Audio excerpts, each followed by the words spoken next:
Recordad que estamos estudiando un panorama bíblico general y que estábamos estudiando el Antiguo Testamento y partíamos de unos versículos que eran clave ahí en la segunda carta que Pablo le escribe al joven Timoteo. El capítulo 3, el versículo 16, dice que toda la Escritura es inspirada por Dios y útil para enseñar, para reprender, para corregir, para instruir en justicia, a fin de que el hombre de Dios sea perfecto, equipado para toda buena obra. Así que lo que tenemos delante es la palabra de Dios y como tal merece la pena invertir esfuerzo, invertir tiempo en leer la palabra, en aplicarla y en estudiarla. Y recuerda que la Biblia es un compendio de 66 libros, 39 de los cuales forman el Antiguo Testamento, 27 el Nuevo Testamento, y que el tema central de la Biblia, el hilo central de la Biblia es Cristo. Y veíamos, y tenéis ahí en los apuntes, que era importante conocer y estudiar el Antiguo Testamento por varios motivos, que ahí se significan. El primero de ellos es porque es la palabra de Dios. Y lo acabamos de leer. El Antiguo Testamento, toda la Escritura, lo hemos leído en 2 Timoteo 3:16, toda la Escritura, cada palabra de la Escritura en su texto original es inspirada por Dios, es la palabra de Dios y por ello merece la pena invertir tiempo y estudiarla. El segundo motivo es porque la palabra nos salva y santifica. El Antiguo Testamento nos salva y santifica. El tercer motivo es porque nos revela a Dios. ¿Quieres conocer a Dios? ¿Quieres conocer los atributos de Dios? ¿Quieres ver cómo Dios obra de manera soberana? ¿Quieres ver cómo Dios es fiel? ¿Cómo Dios es un Dios creador? Ve al Antiguo Testamento y puedes conocer a Dios. Y el cuarto motivo que dábamos es que era crucial para entender el Nuevo Testamento. Es crucial para entender el Nuevo Testamento, a menos que tengamos un panorama claro de la estructura del Antiguo Testamento, iba a ser imposible entender con claridad, en su totalidad, las Escrituras reveladas en el Nuevo Testamento. Siguiendo los apuntes, veis ahí un pacto y apunta a Génesis capítulo 12. ¿De qué pacto hablamos? Del pacto abrahámico, ¿verdad? Pacto abrahámico. Vimos que era un capítulo clave dentro del Antiguo Testamento. Y si vais por un momento a Génesis capítulo 12, vamos a ver a lo que apunta este pacto. Dice Génesis capítulo 12, y esto es el pacto abrahámico, versículo 1. Y el Señor dijo a Abraham: vete de tu tierra, de entre tus parientes y de la casa de tu padre a la tierra que yo te mostraré. Haré de ti una nación grande y te bendeciré y engrandeceré tu nombre y serás bendición. Bendeciré a los que te bendigan y al que te maldiga, maldeciré. Y en ti serán benditas todas las familias de la tierra. Bueno, verdaderamente lo que estamos viendo aquí es un pacto de Dios con Abraham y en el que hay una bendición clara. Haré de ti una nación grande y te bendeciré, engrandeceré tu nombre, serás bendición, bendeciré a los que te bendigan. Pero vimos que era clave esa palabra ahí que aparece en nación grande, o como traduce Reina Valera del 60, gran nación. Y vimos que eran tres elementos los que componían fundamentalmente una gran nación. El primero de ellos es un pueblo. El segundo de ellos es una ley. Y el tercero de ellos es una tierra. A menos que una nación tenga gente, tenga pueblo, no es una nación. A menos que una nación tenga un código de leyes por el que regirse, no es una nación. Y a menos que tenga un lugar donde asentarse, no podía ser una nación. Y vimos que estas tres ideas eran importantes para tener una panorámica, un contexto de todo el Antiguo Testamento, porque nos iba a permitir ver cómo se iban desengranando esta idea de gran nación. Y vimos ya como desde final de Génesis, de unas pocas familias, hasta el Éxodo, se produce una proliferación, una multiplicación en el número de personas que conformaban el pueblo. Vimos cómo en Éxodo se da la ley, se da ese decálogo por el que regirse y cómo el pueblo sale de la esclavitud, es liberado de Egipto y se encamina hacia la tierra prometida. Y esto nos permitiría tener un esquema global de cómo va avanzando el Antiguo Testamento. Recuerda que ya estudiamos el libro de Génesis, el libro de Éxodo, son los dos primeros libros de la Biblia, y ahí os dejo dos palabras claves. Génesis, creación y bendición. Estuvimos viendo la creación, cómo Dios crea todo, y vimos ese pacto, Génesis capítulo 12, cómo establece la bendición. Y dos ideas claves del libro de Éxodo: redención y liberación. Recuerda, si vas por un momento a Éxodo capítulo 2, Ahí hay una imagen tremenda a partir del versículo 23, cómo Dios escucha ese clamor de un pueblo que está siendo oprimido en Egipto. Y dice Éxodo capítulo 2, 23, y aconteció que pasado mucho tiempo murió el rey de Egipto y los hijos de Israel, fíjate, gemían a causa de la servidumbre y clamaron. Y su clamor a causa de su servidumbre subió a Dios. Y oyó Dios su gemido y se acordó Dios de su pacto con Abraham, Isaac y Jacob. Y miró Dios a los hijos de Israel y Dios los tuvo en cuenta. El pueblo clamó y Dios los escuchó, hasta el punto que los libra de manera soberana y milagrosamente de la esclavitud, como vimos en la última sesión. Tras este repaso llegamos al siguiente libro que nos entraña y es el libro de Levítico. El libro de Levítico es un libro de la Escritura y es importante leerlo, estudiarlo y conocerlo, aunque insisto, es un libro que de entrada nos puede parecer áspero. Y si hacemos un ejercicio de honestidad y lo pensamos en nuestro interior con franqueza y damos respuesta a esta pregunta: ¿cuántas veces has leído el libro de Levítico completo en el último año? ¿Cuántas veces has leído el libro completo de Levítico en los últimos 2 años? O incluso, si me apuras, ¿cuántas veces has leído el libro de Levítico completo en los últimos 5 años? Bueno, es un libro de la palabra de Dios, forma parte de la revelación escrita de Dios y es un libro que debemos de considerar. Algunas consideraciones antes de empezar. El autor es Moisés. Es el mismo autor de los libros que veíamos anteriormente, que Génesis y que el Éxodo. Así que Moisés es el autor de este libro, el autor humano de este libro. Ahora, ¿quién son los receptores? ¿A quién fue escrito este libro de Levítico? Al pueblo de Israel. Muy bien. ¿Pero a quién? Sabéis que cuando hablamos del pueblo de Israel en este contexto, podemos hablar de 2 generaciones. Una primera generación, que es la generación que salió de la esclavitud de Egipto, y una segunda generación, que es la generación que entró en la tierra prometida. Bueno, ¿a quién se está dirigiendo aquí? A la primera generación. Así que es Moisés, autor humano, escribiéndole a la primera generación de israelitas que acababan de salir de la esclavitud en Egipto. Y la fecha, pues probablemente poco después del año 1445, podríamos situarlo un par de años después. Lo importante es que el Éxodo se produce en el año 1445 y cuando se escribe, cuando se produce el libro de Levítico, aún están en el monte Sinaí. Entonces es una fecha que podríamos situar en torno al año 1445, poco después del Éxodo. Por supuesto, 1445 antes de Cristo. ¿Cuál es el propósito de este libro? Todo el libro de la Escritura tiene un propósito y el libro de Levítico tiene un propósito. El propósito del libro de Levítico es instruir a Israel en cómo ser santo, así como el Señor es santo, a fin de que Él pueda tratar con ellos y desplegar su gloria ante el mundo. El propósito del libro de Levítico es instruir a Israel en cómo ser santo, así como el Señor es santo, a fin de que Él, y ese Él va en mayúscula, Dios, pueda tratar con ellos y desplegar su gloria ante el mundo. Ese es el propósito por el cual se escribe el libro de Levítico. Y realmente es un manual teológico de adoración. Vemos cómo se adoraba, cómo debía de adorar el pueblo de Israel. Y hay un tema clave que debéis de poner en mayúscula y que tenéis que directamente relacionar cuando penséis en Levítico. Debemos de pensar en santidad. La santidad.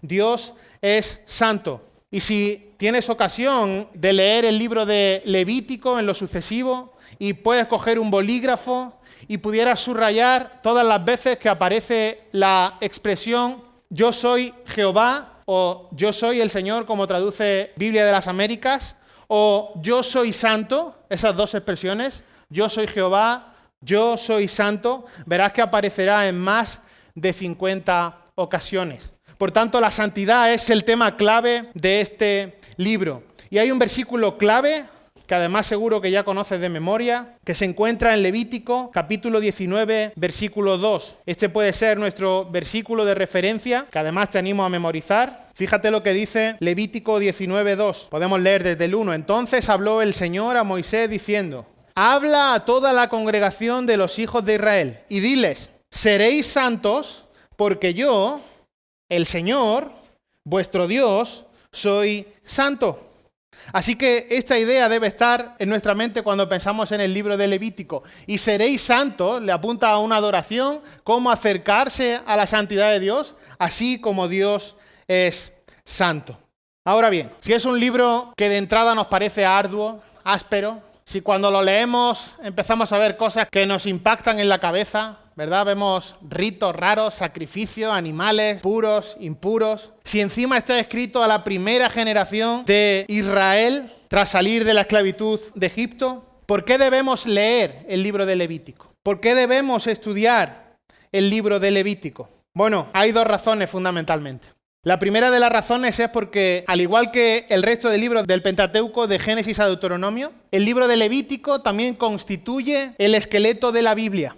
Constituye el esqueleto de la Biblia. Esto no es solo el libro de Levítico, sino que toda la Torá, todo el Pentateuco, desde Génesis hasta Deuteronomio, constituye el esqueleto de la Biblia. De tal manera que a partir de ahí, a partir de Josué y hasta el libro del Apocalipsis, en cierta medida está soportado por los conocimientos, por las explicaciones, por las premisas que se sientan en los 5 primeros libros de la Biblia. Tener una comprensión clara de Levítico y por tanto del Pentateuco nos va a permitir tener una comprensión general del Antiguo Testamento y por tanto, como veíamos al principio, tener una comprensión general del Nuevo Testamento.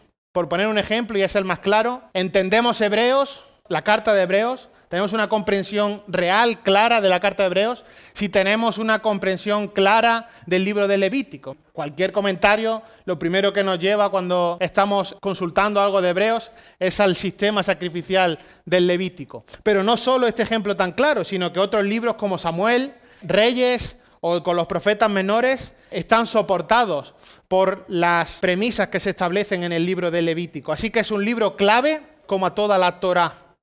Y hay un segundo motivo por el cual leer, estudiar el libro de Levítico. Y es fundamental. Y es que Dios es el mismo ayer y hoy y por los siglos.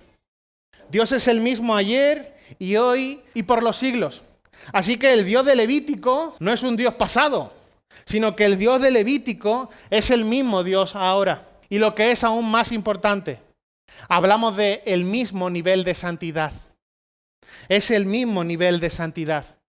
Y esto tiene una aplicación directa para nosotros hoy en día y apunta a nuestro evangelismo, a nuestra manera de vivir como creyentes. Y es que a veces pensamos que con el Dios que tratamos hoy en día, con el Dios que nos toca lidiar, al Dios que tenemos ahí, bueno, es alguien normal, es alguien común, es alguien sencillo. Pero la realidad es que el Dios que tenemos hoy es el mismo Dios de Levítico y el estándar de santidad es el mismo estándar de santidad. Él es Dios y Él no tolera lo que no es santo. Así que cuando vemos verdaderamente la santidad de Dios, y en este libro la vemos sobremanera, debemos de recordar que ese mismo Dios es el mismo Dios ahora y que el nivel de santidad es el mismo y que verdaderamente tratamos con un Dios que no tolera aquello que no es santo.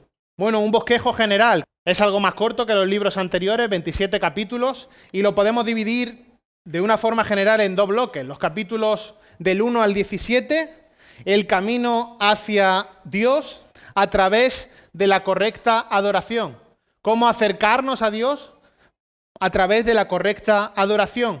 Y los capítulos 18 al 27 vemos el caminar con Dios a través de una vida de obediencia. Dicho de otra manera, los 17 primeros capítulos vemos cómo nos acercamos a Dios, cómo se acercaba a Dios el pueblo de Israel, y a partir del capítulo 18 y hasta el 27, cómo debía de vivir el pueblo de Israel, la práctica de esa forma de adoración en el día a día. Eso para que nos sirva para tener un bosquejo general. Ahora probablemente podemos ir a la parte más interesante, y es eso que he llamado ahí panorama temático. Y recuerda dónde lo dejamos la última vez que estuvimos y hablábamos de la presencia de Dios. Vamos a ir a Éxodo, los últimos versículos del libro de Éxodo, para tratar de entender en perspectiva los temas que se presentan en el libro de Levítico. Fíjate, Éxodo, los últimos versículos, capítulo 40, los versículos 34 al 38. Dice Éxodo 40, 38. Entonces la nube cubrió la tienda de reunión y la gloria del Señor llenó el tabernáculo. Y Moisés no podía entrar en la tienda de reunión porque la nube estaba sobre ella. Fíjate, y la gloria del Señor llenaba el tabernáculo. Y en todas sus jornadas, cuando la nube se alzaba sobre el tabernáculo, los hijos de Israel se ponían en marcha. Pero si la nube no se alzaba, ellos no se ponían en marcha hasta el día en que se alzaba. Porque la nube del Señor estaba de día sobre el tabernáculo y de noche había fuego allí, a la vista de toda la casa de Israel en todas sus jornadas.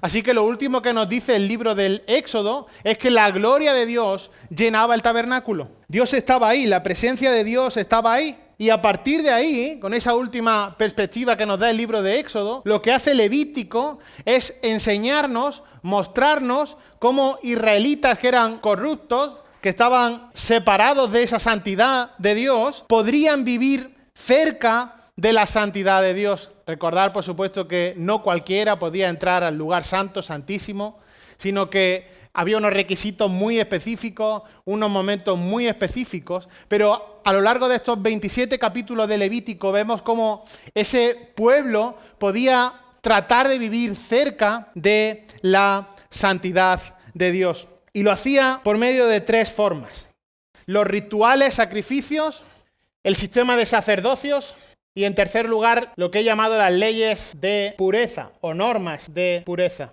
Digamos que esto eran las 3 formas, las 3 soluciones, las 3 maneras en que el pueblo de Israel podía acercarse o tratar de vivir cerca de esa santidad de Dios, de la santidad de Dios, de la gloria de Dios que estaba llenando el tabernáculo. A lo largo de estos bloques de capítulos, 1 al 7, 8 al 10, 11 al 15, 16, 17, 18, 20, 21, 22, 23, 27, se tocan estos aspectos que aparecen aquí. Bien los rituales o sacrificios, bien el sistema de sacerdocios o bien las leyes de pureza. Bueno, de una manera genérica y para que se nos quede gráficamente, vamos a llamar a los rituales, los vamos a llamar R. Al sistema de sacerdocios los vamos a llamar S. Y a las leyes de pureza las vamos a llamar P. Así que, ¿dónde vemos el sistema de rituales sacrificios?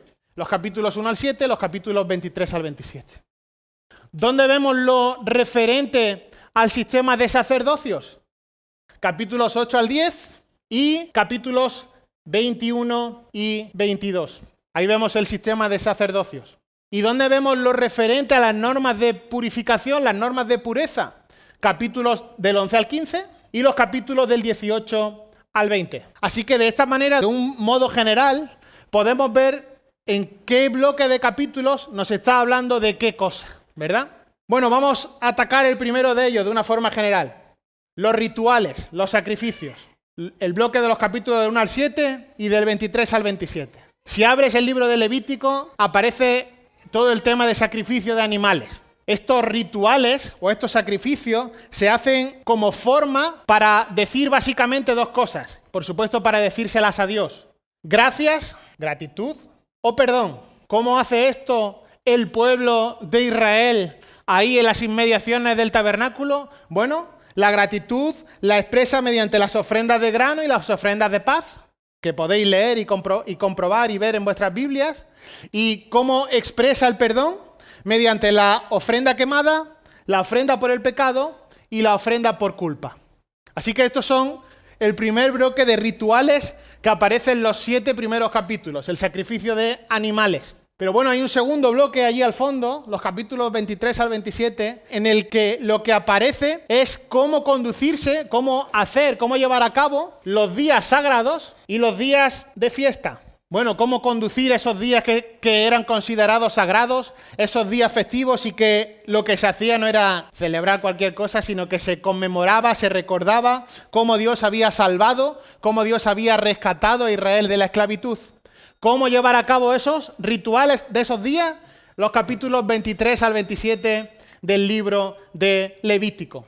Así que de modo general nos habríamos quitado la primera de las formas para poder vivir cerca de la santidad de Dios. La segunda de ellas es los sacerdocios. Bueno, ¿quién era un sacerdote? Era alguien designado por Dios para ser un representante especial de tal manera que pudiera entrar en su presencia. No todo el mundo podía entrar en la presencia de Dios. Recuerda lo que hemos leído ahí en Éxodo capítulo 40, versículo 35. Y Moisés no podía entrar en la tienda de reunión porque la nube estaba sobre ella.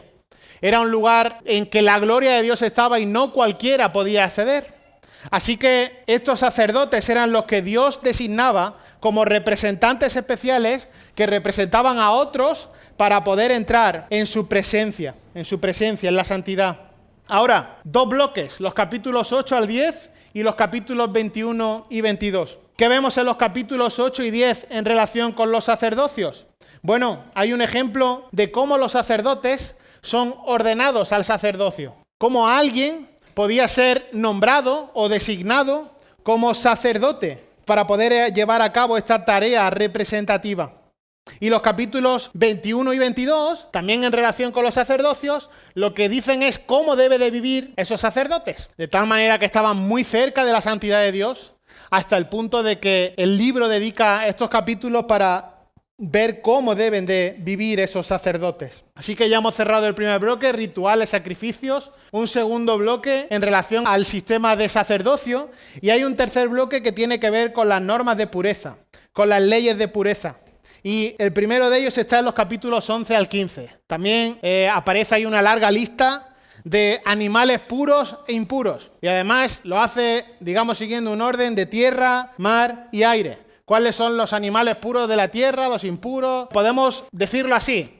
Una lista de animales. Bueno, me parece interesante antes de esto hacer una distinción entre lo sucio y lo limpio. Lo que es impuro y lo que es puro. Hasta el punto que la pureza, lo puro, es señal de que puedes estar cerca de la presencia de Dios. Es decir, si estás puro, puedes estar cerca de la presencia de Dios. Pero si estás en el bloque impuro, en el bloque sucio, entonces no puedes estar cerca de la presencia de Dios. Y ese es el motivo por el que a los israelitas les preocupaba tanto saber cuál era su posición. Si soy puro o si soy impuro. Y es por eso que se dedican estos capítulos del 11 al 15 y del 18 al 20 para ver si hay una situación de pureza o de impureza. Y en caso de que la haya, cómo restituirla para pasar de impuro a puro, de sucio a limpio. Y por eso todas esas cosas que seguro que habéis leído en algún momento y que os ha llamado la atención. Pero esto era importante para los israelitas, saber cómo se encontraban, para saber si podían acercarse a la presencia de Dios. Y como decía, el primer bloque de las leyes de pureza, del 11 al 15, aparecen la lista de animales, puros o impuros, de tierra, de mar o de aire, como los ejércitos, ¿verdad? Y además aparecen algunas cosas más, como es el caso de las enfermedades de la piel, qué pasa cuando se tocan cuerpos muertos y el tema de fluidos corporales. Hasta el punto que cuando leemos este capítulo, un israelita identificaba si era puro o impuro, si estaba puro, si estaba limpio, de tal manera que podía acercarse a la presencia de Dios o no. Y por eso todo ese argumentario. Y por otro lado, los capítulos del 18 al 20... lo que nos señalan dentro de las leyes de pureza están ya centradas en el ámbito moral, hasta el punto que se centra en temas como las relaciones con otros y la sexualidad. Todo igualmente desde el punto de vista moral en este caso, para ver si hay pureza o si hay impureza. Bueno, de esta manera, tan general y tan superficial, Levítico trata de dar respuesta a cómo acercarnos, cómo vivir cerca de la santidad de Dios. He dejado un bloque ahí, el bloque 16 y 17, del capítulo 16 y 17, porque apunta al día de expiación, que si Dios quiere lo veremos en la próxima sesión.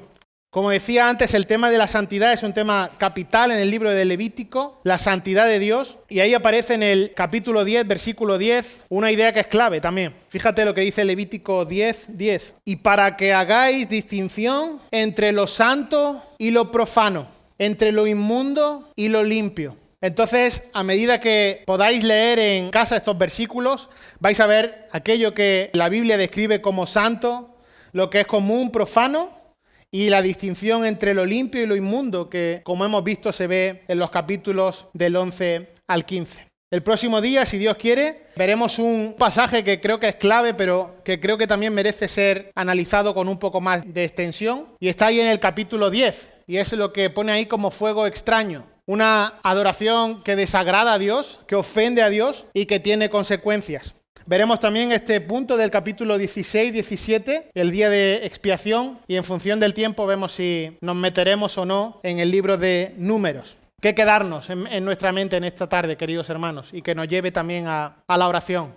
Dios es santo, y ese Dios santo que aparece en el libro de Levítico es el mismo Dios santo. Hoy en día tenemos el mismo Dios santo que nos salvó y damos gracias a Dios porque ahora no tenemos que acercarnos a Dios por medio de todo ese compendio de rituales difíciles, exhaustivos, sino que gracias al sacrificio perfecto de Cristo en la cruz, al sacrificio de una vez y para siempre, por medio de Cristo podemos acercarnos confiadamente, ¿verdad?, ante el trono de la gracia. Pero el estándar de santidad es el mismo. Dios es el mismo y damos gracias a Dios que nos ve limpios en la sangre de Cristo. Pero estas dos ideas deben estar en nuestra mente. Dios es santo, ese mismo Dios santo, el mismo estándar de santidad es el mismo hoy en día. Y la gratitud, ¿verdad?, por mirarlo a este lado de la cruz, a este lado del nuevo pacto y ver cómo por gracia de Dios y gracias a la obra de Cristo en la cruz tenemos acceso directo ante el trono de la gracia. Oremos. Señor y Padre nuestro que estás en el cielo, agradecemos el tiempo en esta tarde. Agradecemos, Señor, la oportunidad de abrir tu palabra, Señor, y de acercarnos a este libro del Pentateuco, de la Torá. Señor, reconociendo cuántas veces hemos pasado las páginas, Señor, y nos cuesta entrar en detalle. Pero, Señor, por medio de este libro vemos tu santidad y cómo el pueblo de Israel debía ser santo, así como tú eres santo. Es el mismo patrón que vemos en el Nuevo Testamento para la Iglesia, sed santos. Señor, y verdaderamente queremos meditar en tu santidad, reconociendo, Señor, que ese mismo Dios santo que obra majestuosamente en estos libros, es el mismo Dios santo que sigue salvando y que sigue obrando en nuestras vidas. Pedimos perdón, Señor, por las veces que menospreciamos tu santidad, por las veces que consideramos al Dios santo, perfecto y soberano como algo más, como una muletilla a la que acudir en los momentos de necesidad o de flaqueza. Señor, y rogamos tu perdón, Señor, y que transforme nuestra mente, renueve nuestra mente, de tal manera que podamos entender la perfección y la santidad de tu nombre. Del mismo modo, Señor, oramos agradecidos por el sacrificio expiatorio de Cristo en la cruz del Calvario. El Hijo de Dios, el Dios hecho hombre, cargando con todo nuestro pecado, tomando el peso, la carga de nuestra culpa en aquella cruz, siendo el sacrificio perfecto, el Cordero sin mancha, entregado por nuestras transgresiones. Y gracias porque por aquella obra es que ahora podemos ser salvados de la paga del pecado, que es la muerte. Y gracias, Señor, porque no fue por nada que nosotros hiciéramos, ni por ningún buen hecho que hubiera en nosotros, sino que fue tu gracia, tu amor y tu misericordia que nos alcanzó. Señor, gracias porque por Cristo, en Cristo, tenemos acceso confiado ante el trono de la gracia, un sacerdote que sabe compadecerse de nuestras debilidades, tentado en todo pero sin pecado, y que intercede por nosotros. Señor, gracias por este tiempo y gracias, Señor, por tu palabra, completamente inspirada, suficiente, Señor, y perfecta. Ayúdanos, Señor, a aplicarla y a someternos a ella en obediencia. Todo esto lo oramos en tu nombre. Amén.